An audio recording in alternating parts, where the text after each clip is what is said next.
देश भर में सरकारी कर्मचारियों की तरफ से हमेशा मांग आती रही कि जो एनपीएस स्कीम है उसमें सुधार किए जाए।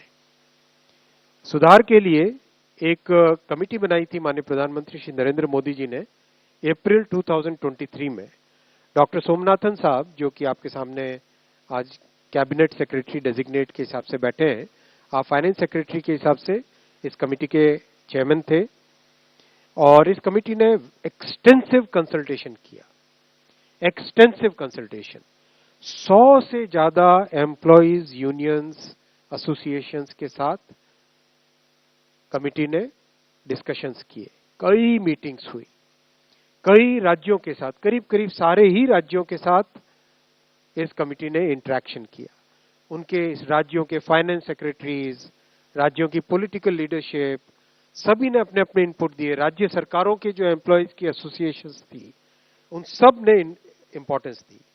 तो जिस सीरियसनेस के साथ प्रधानमंत्री श्री नरेंद्र मोदी जी ने इस विषय को लिया, आप सब जानते हैं कि मोदी जी के काम करने की शैली में और विपक्ष में एक बहुत बड़ा डिफरेंस है। विपक्ष में केवल एक मुद्दा रख देना, केवल एक घोषणा कर देना, कुछ अनाउंसमेंट्स कर देना, वो उनकी शैली है। मोदी जी की शैली है हमेशा जो मुद्दा है उसको सीरियसली लो, उसको डिटेल में समझो, उस पर जितना पॉसिबल है कंसल्टेशन करो, और उस कंसल्टेशन से निकल के जो देश हित में, जनहित में और स्टेक होल्डर्स के हित में जो विषय आए उसको उस तरह से आगे रखना।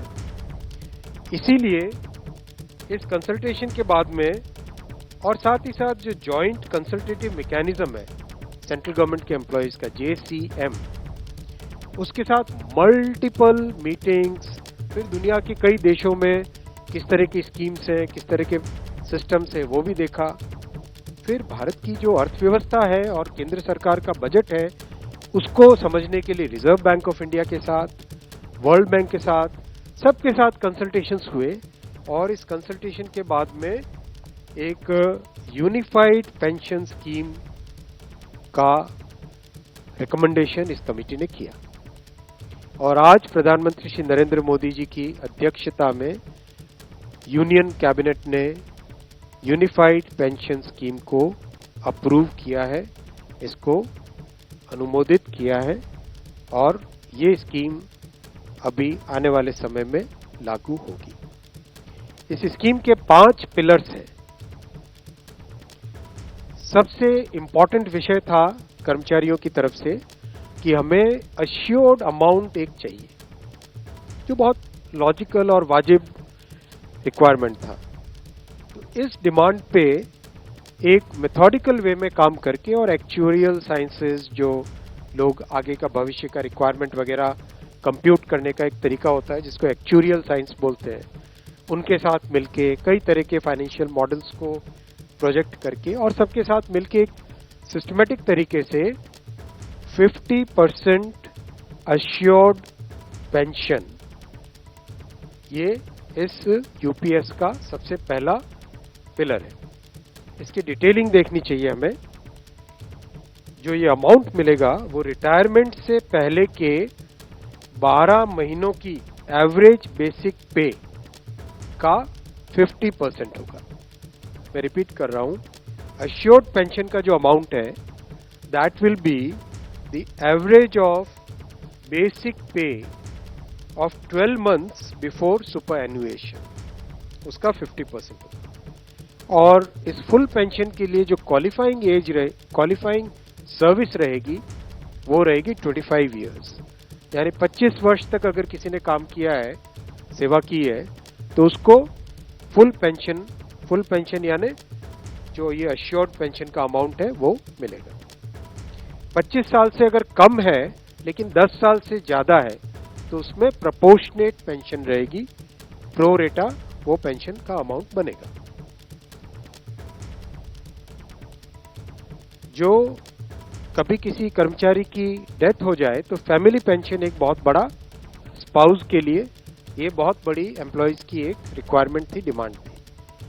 तो सेकंड पिलर इस यूपीएस का है अश्योर्ड फैमिली पेंशन, किसी भी कर्मचारी के डिमाइज से पहले, इमीडिएटली पहले जो पेंशन थी, अमाउंट था, उसका 60% मिलेगा एम्प्लॉय के, डिसीज्ड एम्प्लॉय के स्पाउस को। ये सेकंड पिलर है। थर्ड पिलर है अश्योर्ड मिनिमम पेंशन। कई बार देखा कि सर्विस कम होती है और कंट्रीब्यूशन जितना हुआ है उससे एक सफिशिएंट अमाउंट नहीं मिल पाता था, और ये अपने आप में एक बड़ा विषय था केंद्र सरकार के कर्मचारियों का और एनपीएस में जुड़े सभी कर्मचारियों का। इसीलिए एक minimum assured pension, assured minimum pension 10,000 rupees per month, वो इसमें यूपीएस में थर्ड पिलर ये रखा गया। इसके साथ आगे वाले पॉइंट को जोड़ के करेंगे तो अगर डीएनएस रिलीफ यानी महंगाई से रिलेटेड रिलीफ जो मिलेगी तो वो आज की तारीख में होते होते करीब करीब 15,000 रुपये पर मंथ हो जाती है, which is a substantial relief part of this entire pension system. Fourth pillar है इन्फ्लेशन के साथ इंडेक्सेशन। जैसे केंद्र सरकार के एम्प्लॉयज के लिए सैलरी में डीएनएस अलाउंस होता है, उसी पैटर्न पे जो इंडेक्स है, सेम इंडेक्स को यूज करके all India consumer price index for industrial workers, इसको यूज करके assured pension, assured family pension और अश्योर्ड मिनिमम पेंशन, इन तीनों के तीनों जो आपने पिछले पेज पे तीनों पिलर्स देखे, assured pension, assured family pension और अश्योर्ड मिनिमम पेंशन, इन तीनों के ऊपर इन्फ्लेशन इंडेक्सेशन डीएनएस रिलीफ के बेसिस पे मिलेगा। डीआर, डीए की जगह डीआर, डीएनएस रिलीफ। पांचवा पिलर है इस स्कीम का lump sum payment at superannuation in addition to gratuity. ये एक तरीके से बहुत ही इंपॉर्टेंट और बहुत ही बड़ी एक रिलीफ मिलेगी। जब सुपर एन्युएशन होता है तो उसके बाद में इंसान अपनी लाइफ को प्लानिंग जिस तरह से करना चाहिए तब कई बड़े खर्चे आते हैं, इसलिए ये लंप सम एक अमाउंट तय किया गया। यह है कि हर 6 महीने की सर्विस के लिए मंथली इमोल्यूमेंट्स विच मीन्स पे एंड डीए कंबाइंड, उसका 10% अमाउंट। तो ये एक अपने आप में सब्सटैंशियल एक अमाउंट रह जाएगा। जैसे मान लीजिए किसी का 30 इयर्स की सेवा है तो उसमें करीब करीब 6 महीने की सैलरी, सोमनाथन साहब दैट्स करेक्ट ना, करीब करीब 6, तो उसको 6 महीने की इमोल्यूमेंट्स जो उसकी रहेगी पे प्लस डीए मिला के, वो एक लमसम अमाउंट की तरह मिलेगा। ये 5 पिलर्स को लेके आज यूनिफाइड पेंशन स्कीम अप्रूव हुई है।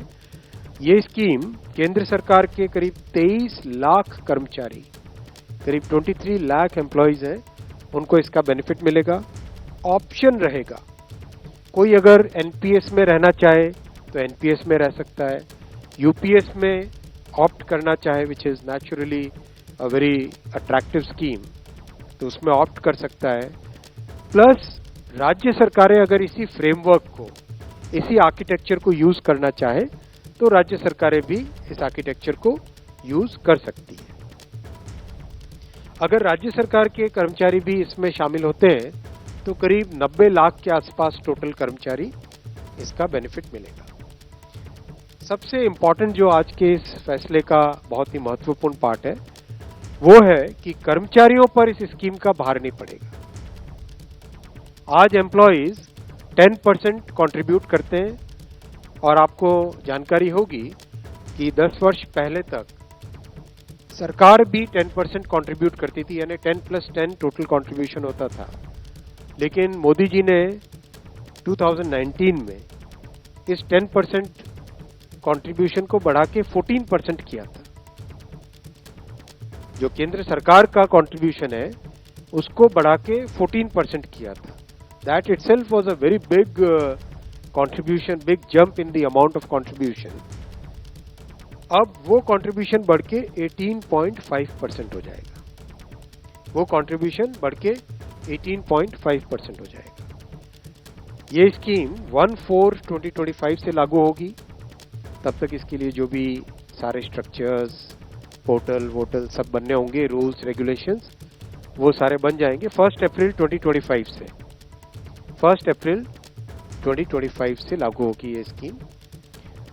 और जितने भी एग्जिस्टिंग एम्प्लॉयज हैं एनपीएस में, उन सबको ये ऑप्शन मिलेगा, वो यूपीएस में शामिल हो सकते हैं।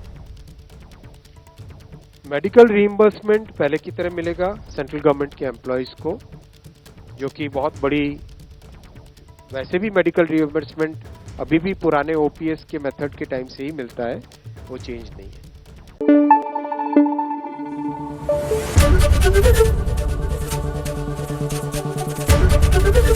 एबीपी न्यूज आपको रखे आगे।